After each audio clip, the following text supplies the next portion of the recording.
پیدا نہیں ہو رہے اور ڈاکٹروں نے کوئی ایسی اسکیم نکالی ہے اس کے ذریعے وہ پیدا ہو رہے ہیں تو کوئی حد نہیں۔ اسٹیج پر ہمارے جنوبی پنجاب کے بزرگ عالم دین مولانا یاسین راہی صاحب تشریف لائے ہیں اور وہ ماشاءاللہ آج کی اس نشست کے صدر بھی ہیں، تو میں مولانا راہی صاحب کو خوش آمدید کہتا ہوں۔ قاری صاحب اگلا سوال ہے، بدعتی افراد کے ساتھ رشتہ، دوستی یا کاروبار کی شرعی حیثیت کیا ہے؟ کاروبار میں تو میں سمجھتا ہوں کوئی قباحت نہیں ہے، رسول اللہ صلی اللہ علیہ وسلم نے یہودیوں سے بھی کیے، عیسائیوں سے بھی کاروبار کیے، اور بدعتیوں کو میرا خیال ہے اس سے زیادہ تو گندہ نہ سمجھے نا، یہ کم از کم کلمہ تو پڑھتے ہیں۔ البتہ نکاح والے معاملے میں آپ کو اجتناب کرنا چاہیے، کوشش کرنی چاہیے، جیسا قرآن مجید خود کہتا ہے کہ وَلَعَبْدٌ مُؤْمِنٌ خَيْرٌ مِّن مُشْرِكَةٍ، کہ ایک مومن غلام ہو تو مشرک آزاد بندے سے وہ بہتر ہے، ایک مومنہ لونڈی ہو تو فرمایا وہ مشرکہ آزاد عورت سے وہ بہتر ہے۔ تو قرآن مجید بہتری توحید اور ایمان کی حالت میں بتاتا ہے، شرک، کفر اور بدعت، ان چیزوں سے آدمی کو اجتناب کرنا چاہیے۔ اس کے آگے اولاد پر بھی اثرات پیدا ہوتے ہیں، ماں جیسی ہوگی، مثال کے طور پر آج پیر عبد القادر جیلانی کے نام کی وہ 11ویں پکا کے بیٹھی ہے، ظاہر بات ہے بچوں کو بھی کھلائے گی، اور بچے تھوڑے تھوڑے سمجھدار ہوں گے، وہی کھا کھا کے جب بڑے ہوں گے تو وہ بھی پوچھیں گے اماں کیا کرتی ہو، بتائے گی۔ تو اس طرح بچوں کی زندگی میں بھی وہ غیر شرعی رسومات جو ہیں وہ پیدا ہوتے چلے جائیں گے، لہذا اس سے بچنا چاہیے۔ اور اس کے لیے میرا مشورہ یہ ہے کہ جس طرح آپ کا یہاں ایک ادارہ ہے، یہ ایک رفاعی طور پر آپ ایک ایسی چیز بنا لیں، ایک فارم ایسا بنا لیں، اور اہل حدیثوں سے کہیں، اہل توحید سے کہیں، بچے والے ہیں وہ بھی یہاں نام لکھوا جائیں اور بچی والے ہیں وہ بھی نام یہاں لکھوا جائیں، اور آپ صرف پل کا کردار ادا کریں، دونوں کے رابطے کرا دیں، ذمہ داری آپ کی کوئی نہ ہو، صرف رابطہ کرا دیں، وہ خود ایک دوسرے کے گھر آئیں جائیں، دیکھیں بھالیں، اور جب رشتہ ہو جائے تو آپ کو بتا دیں تاکہ رجسٹر سے آپ ان کا نام ہٹا دیں۔ یہ میں سمجھتا ہوں اس کے لیے بہتر طریقہ ہے، بجائے اس کے کہ ہم غیروں کے ہاں تلاش کرتے پھریں۔ کیا خسرہ امامت کروا سکتا ہے؟ میرا خیال ہے خسروں کی امامت کرائے تو درست ہے، آپ کی نہ کرائے، ویسے مسجد میں رش لگ جائے گا، یہ بات ہے۔ اگر امامت خسرے کی ہو تو پاؤں رکھنے کی جگہ نہیں ملے گی۔ اصل میں خسروں کی بھی کئی قسمیں ہیں، بعض خسرے ایسے ہیں جو خواتین کی طرف زیادہ مائل ہیں، یعنی ان کی چھاتیاں بھی باہر ہوتی ہیں، داڑھی مونچھیں بھی نہیں ہوتی ہیں، اور بعض ایسے ہوتے ہیں جو مردوں کے زیادہ قریب ہوتے ہیں، چھاتیاں بھی نہیں آتی ہیں اور داڑھی مونچھیں بھی ان کی پھوٹی ہوتی ہیں، اور وہ شیو کرتے ہیں، بناتے ہیں۔ اور ایک تیسری جنس ہوتی ہے جو کچھ عورت کی طرف بھی ہوتی ہے، بعض اعضاء اس کے، اور بعض اعضاء مردوں کی طرف بھی ہوتے ہیں۔ تو لہٰذا ان کو شروع میں اللہ کے رسول نے ان سے پردہ نہ کرنے کا حکم بھی دے رکھا تھا، لیکن جب یہ دیکھا کہ یہ خود تو کچھ کر نہیں سکتے لیکن لوگوں کا ذہن خراب کرتے ہیں، ایک خسرے نے آ کر رسول اللہ صلی اللہ علیہ وسلم کے سامنے کسی کی بیوی کے موٹاپے کی اور بیوٹی کی خوبصورتی کی تعریف کی، اس دن آپ سمجھ گئے کہ یہ خود تو کچھ نہیں کر سکتے لیکن لوگوں کا ذہن خراب کرتے ہیں۔ اس دن سے آپ نے فرمایا انہیں گھروں میں نہ آنے دیا کرو، تب سے یہ روکا گیا۔ تو لہٰذا یہ بھی ایک فتنے کا باعث بنتے ہیں۔ ہاں اگر اپنی جیسی جنس کے، جیسے عورت ہے، عورت بھی عورت کی امامت کرا سکتی ہے لیکن عورت مردوں کی امامت نہیں کرا سکتی، اور وہ بھی صف کے بیچ میں کھڑی ہو۔ تو اس طرح عورت پر قیاس کرتے ہوئے ان کو یہ اجازت دی جا سکتی ہے کہ اپنی برادری کی امامت کرا لیں، ہماری برادری کو چھوڑ دیں۔ کیا کھڑے ہو کر پانی پینا جائز ہے کہ نہیں، جیسا کہ زمزم کے بارے میں ہے، وضاحت فرما دیں۔ عام پانی میں اور زمزم میں فرق ہے۔ زمزم میں بھی جس میں کھڑے ہونے کے الفاظ ہیں، بہت سارے علماء اس کی سند پہ کلام کرتے ہیں، ورنہ دو پانیوں کے بارے میں روایات ملتی ہیں، ایک وضو کا بچا ہوا پانی اور ایک زمزم کا پانی کہ وہ کھڑے ہو کر پیے زمزم کے احترام میں۔ لیکن علماء کہتے ہیں کہ نہیں، ایسا ضروری نہیں ہے، اس کی سند پہ بھی کلام ہے، اور عام پانی تو بیٹھ کر ہی پینا چاہیے۔ مسلم شریف کی حدیث ہے، ایک شخص کو آپ نے دیکھا کھڑے ہو کر پانی پیا تو آپ نے فرمایا حلق میں انگلی ڈال کے تو نے کھڑے ہو کے پانی کیوں پیا، بیٹھ کے پانی پیا۔ البتہ ترمذی کی ایک روایت ہے جس میں سیدنا علی المرتضی رضی اللہ تعالی عنہ فرماتے ہیں کہ نحن نأکل ونشرب قائما، ہم چلتے پھرتے کھا لیا کرتے تھے اور کھڑے ہو کر ہم پی لیا کرتے تھے۔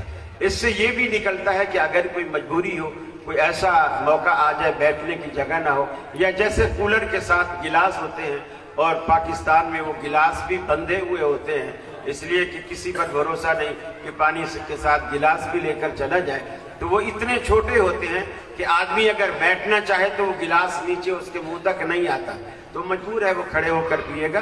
اگر ایسی کوئی مجبوری ہے تو کوئی حرج نہیں، اور مجبوری نہیں ہے تو اسے بیٹھ کر ہی اہتمام کرنا چاہیے۔ کیا قبر ایک بالش سے اونچی بنانا اور اس پر پھول رکھنا یا سبز چھڑی رکھنا یہ جائز ہے؟ سبز چھڑی جب رکھی جائے جب آپ کو یہ یقین ہو کہ اس قبر والے کو عذاب ہو رہا ہے، اور میں سمجھتا ہوں اللہ سے ہمیں اچھی امید رکھنی چاہیے کہ انشاءاللہ اس کو عذاب نہیں ہوگا۔ رسول اللہ صلی اللہ علیہ وسلم نے جو چھڑی رکھی تھی آپ کو دکھایا گیا، آپ کا خچر ڈرا، اس قبر کے پاس سے گزرے، آپ خچر سے اترے، آپ نے فرمایا ان دو قبر والوں کو عذاب ہو رہا ہے، اور وہ بھی فرمایا کوئی ایسا بڑا گناہ نہیں جس کو تم معمولی سمجھتے ہو اس وجہ سے ہو رہا ہے۔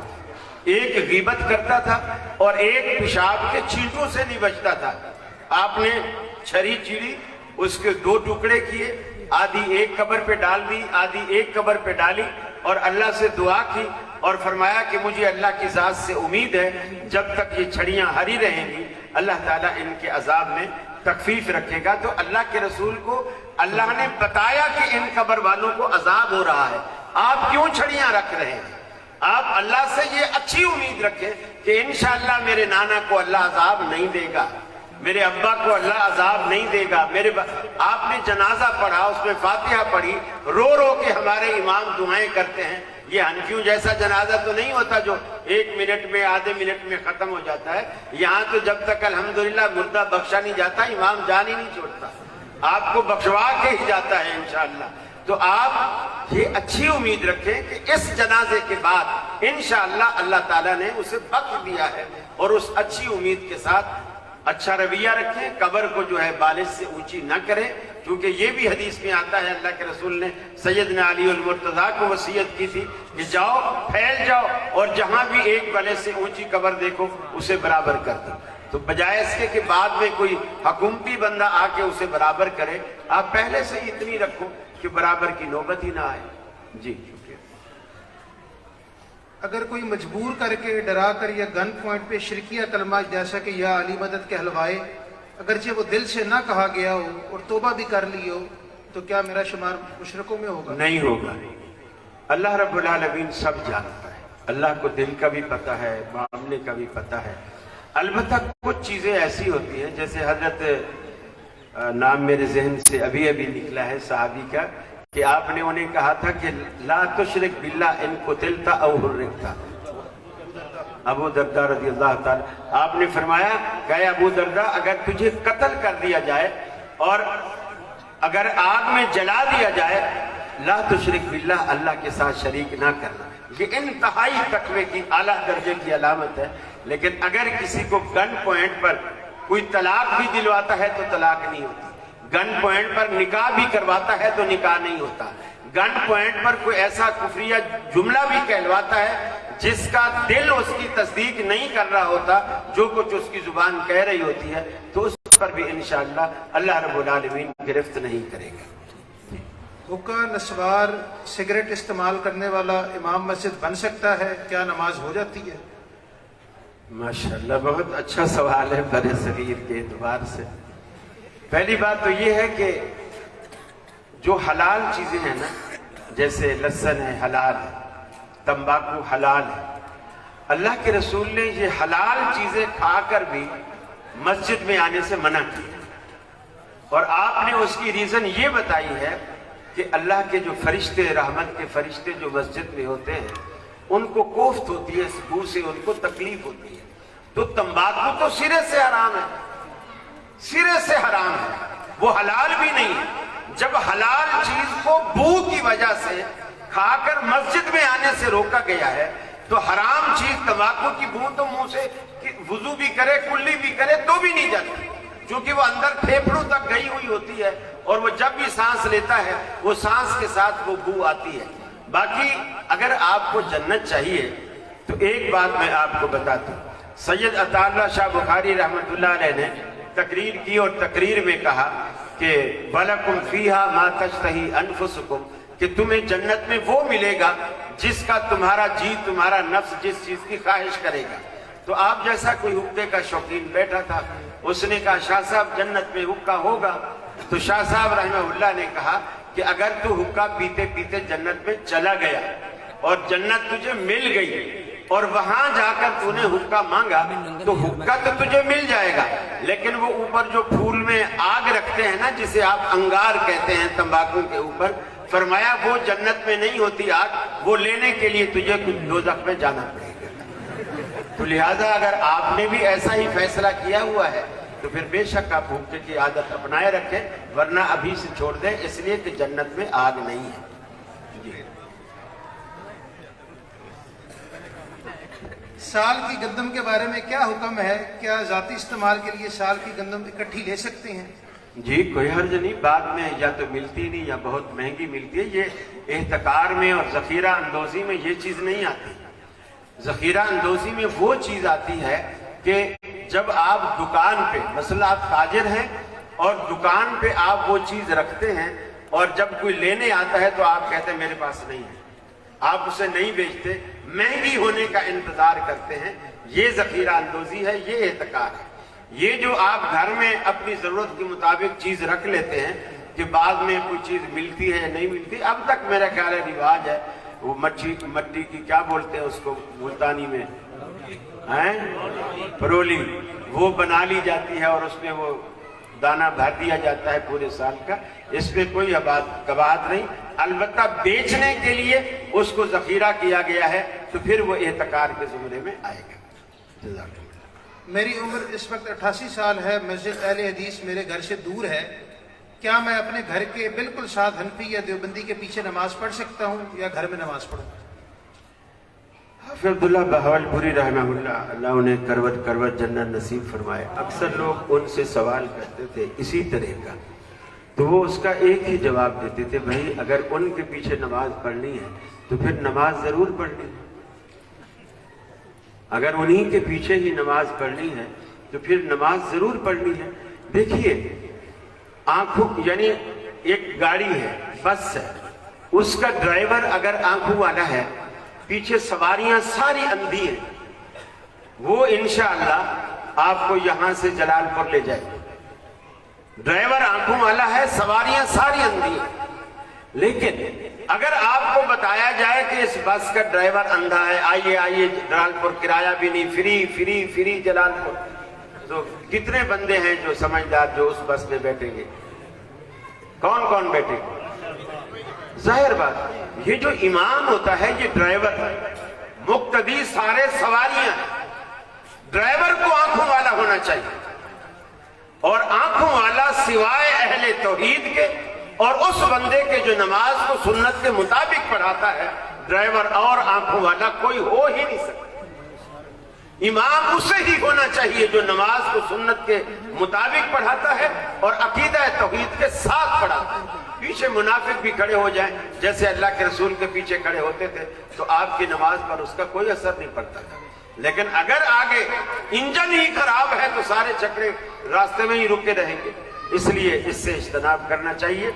اگر یہ ہو سکتا ہے کہ آپ کو ایسا عذر ہے کہ آپ مسجد تک پہنچ ہی نہیں سکتے تو آپ کے پاس معقول عذر ہے، آپ گھر میں پڑھ سکتے ہیں لیکن نماز کو ضائع نہ کریں۔ جی کیا میرج بیورو والے رشتے کروانے کی فیس لے سکتے ہیں؟ اگر تو میری بھی شادی کروائیں تو پھر تو میں کہوں کہ میں یہ مسئلہ بتاؤں، اگر آج سے اپنے ہی فائدے کرنے ہیں تو مجھے بتانے کا کیا فائدہ ہے؟ پہلی بات یہ ہے کہ اتنی فیس لے سکتے ہیں، اتنی فیس جتنا اس پر اخراجات آتے ہیں۔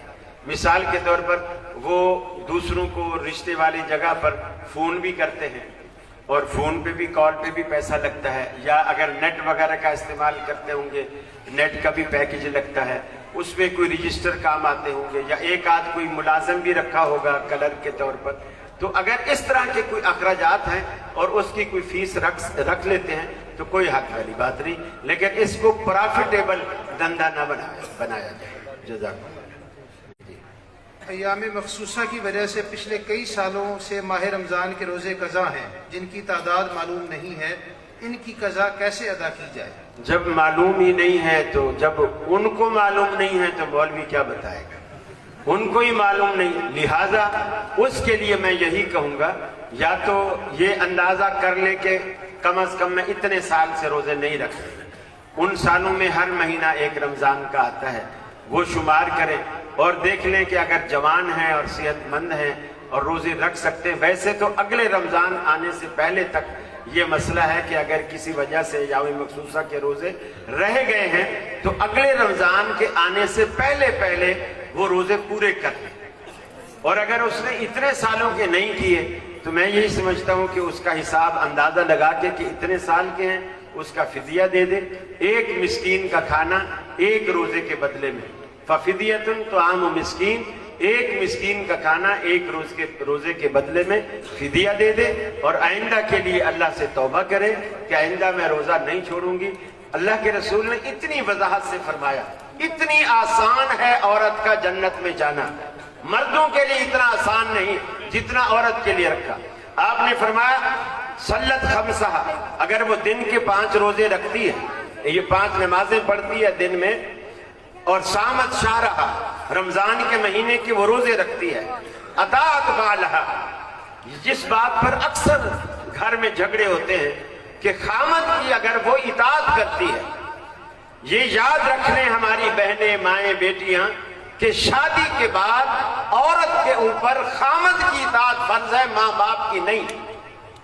یہ جو فون وہاں سے دے دیا جاتا ہے شادی کے وقت کہ میاں کچھ بھی کہے ہمیں مس کال دے دینا بس، پھر ہم جانے اور تیرا میاں جانے، پھر دیکھیں ہم کرتے کیا ہیں. تو یہ جو بنیاد ڈال دی جاتی ہے فتنے کی، فرمایا شادی کے بعد اس پر جو اطاعت فرض ہے وہ خاوند کی فرض ہے، ماں باپ کی بھی نہیں چلے گی، خاوند کی چلے گی. اور آخری چیز فرمایا احسنت فرجہ، اپنی عزت اور آبرو کی محافظ ہو، حفاظت کرنے والی ہو. جب یہ 4 کام عورت کر لیتی ہے اللہ تعالیٰ جنت کے 8 دروازے اس کے لیے کھولتا ہے مرنے کے بعد، اور اسے کہتا ہے فَلْتَدْخُلْ مِنْ أَيِّ أَبْوَابِ الْجَنَّةِ شَاءَتْ، اے نیک وقت جنت کے 8 دروازے تجھ پر کھلے ہیں، جس میں سے تیرا دل چاہے داخل ہو جا. کتنا آسان سودا ہے جنت میں جانے کا. لہٰذا شوہروں کی بات بھی مانا کریں، نمازیں بھی پڑھا کریں، اور رمضان کے یہ روزے بھی پورے کیا کریں. جزاکم اللہ. ہماری جماعت کے ناظم اعلیٰ جناب ڈاکٹر حافظ عبدالکریم صاحب، وفاقی وزیر، ان کے صاحبزادے انس عبدالکریم تشریف لائے ہیں. شیخ خالد محمود اظہر صاحب بھی تشریف لائے ہیں، ان کو خوش آمدید کہتے ہیں. ماشاءاللہ میری طرف سے بھی ویلکم. کیا حضور صلی اللہ علیہ وسلم کو غیب کا علم تھا یا نہیں؟ تفصیلی رہنمائی فرمائیں. اللہ نے قرآن پاک میں اتنی صراحت سے فرمایا کہ وَعِنْدَهُ مَفَاتِحُ الْغَيْبِ لَا يَعْلَمُهَا إِلَّا هُوَ. اللہ رب العالمین نے غیب کو تالے لگا کے چابیاں ہی اپنے پاس رکھی. وَعِنْدَهُ مَفَاتِحُ الْغَيْبِ، مفتاح الغیب بھی نہیں کہا کہ بڑی چابی اللہ کے پاس ہے، چھوٹی آپ نے فقیروں میں ملنگوں میں بانٹ رکھی ہے اللہ نے، ایسا بھی نہیں.